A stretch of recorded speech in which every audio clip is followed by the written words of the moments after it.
নমস্কার, আমি কাজী মোহাম্মদ রফিক বলছি।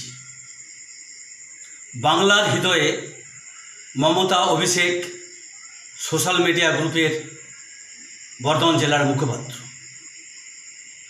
আমি একটি কথা আপনাদের কাছে বলতে চাই, সেটা হচ্ছে 21শে জুলাই ধর্মতলার শহীদ মিনারের কাছে শহীদ দিবস উদযাপন করা হবে। এটি একটি হৃদয় বিদারক দিন, দুঃখের দিন।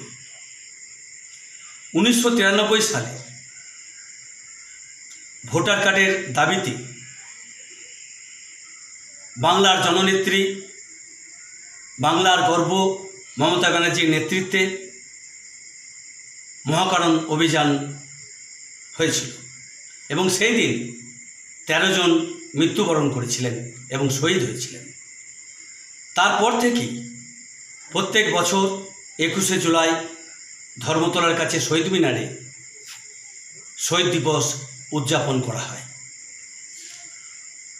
পশ্চিমবঙ্গের প্রত্যেকটা মানুষের কাছে আবেদন, আপনারা 21শে জুলাই দলে দলে যোগদান করে এই কর্মসূচিকে সফল করে তুলুন। পরিশেষে একটি কথা বলতে চাই, শহীদের রক্ত হবে না কো ব্যর্থ। জয় হিন্দ।